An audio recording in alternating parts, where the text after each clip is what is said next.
ஏய் தம்பி police சுற்றாதீங்க.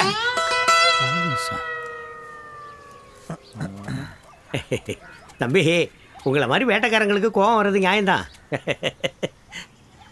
Tea குடிச்சிட்டு காசு கொடுக்காம போகிறது சகஜம்தான். அதுக்காக துப்பாக்கி திரும்பி போலீஸ்காரங்களுக்கு சொல்கிறது நியாயம் இல்லை தம்பி. வீணா கொலைப்பொழி வந்துடும்ல. அப்போ நீங்கள் போலீஸ்மேன் இல்லையா? ஐயா நான் போஸ்ட்மேன் கூட இல்லைங்க. ஒரு வேலையாக இந்த ஊருக்கு வந்தேன். கும்பிட போகிற தெய்வம் குறுக்க வந்த மாதிரி நீங்கள் 2 பேரும் வந்து நிற்கிறீங்க.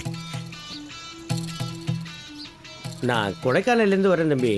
எங்கள் முதலாளி ஒரு காட்டை ஏலத்துக்கு எடுத்துருக்கிறாரு. காட்டில் மரம் வெட்டணுன்னாக்கா ஆளுங்க வரணும். காட்டுக்குள்ளே சென்னை கூட்டம் கூட்டமாக கிடக்கு அப்படின்னு பயப்பிள்ளைங்க எதுவும் வேலைக்கு வர மாட்டேங்குதுங்க. உங்களை மாதிரி வேட்டைக்காரங்க வந்து துப்பாக்கியோட அப்படி நின்னீங்கன்னு வைங்களேன், ஆளுங்க வேலைக்கு வருவாங்க, நாங்கள் மரத்தை வெட்டிடுவோம். ரொம்ப நாளைக்கு இல்லை, 1 மாதத்துக்கு தான்.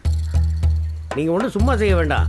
தங்கறதுக்கு அருமையான இடம், தரமான சாப்பாடு, கை நிறைய சம்பளம், இதெல்லாம் முதலாளிட்டு சொல்லி நான் உங்களுக்கு வாங்கி தரேன். டேய் என்னடா சென்னைக்கு என்னங்கிறான், நம்பி போகலாமா? ஏய் போலீஸ்காரங்களுக்கு நாய் எவ்வளோ பரவாயில்லையா? நாய் வந்து என்ன செய்யணும்னு நான் சொல்கிறேன் கேட்டுக்க.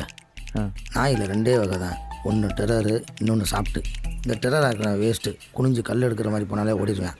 இந்த சாப்பிட்டா இருக்கான் பாரு, அவன் தான் டேஞ்சரு. அவனுக்கு என்ன பண்ணால் பாக்கெட்டில் பிஸ்கட் வச்சுருவாங்க, தூக்கி போட்டுனா கவிட்டு ஓடிட போகிறேன். இதுக்கு பயந்துக்கிட்டு போக வேணாம்ங்கிறியா?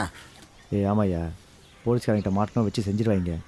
காட்டுக்குள்ளே எஸ்ஸா இல்லாமா? நல்லது. இப்போ ஆட்டையை போட சொன்னது எவ்வளோ நல்லதாக போச்சு பற்றியா? இது பாருங்க, பார்க்க சர்ச்சு ஃபாதர் மாதிரி இருக்கீங்க, நாங்கள் வரோம். நான் கூட ப்ரேயர்லாம் நல்லா சொல்லுவேன். நீங்கள் வாங்க வாங்க. சுத்திரமாண்டா என்ன நாமளாரும் பார்த்துருவோம்.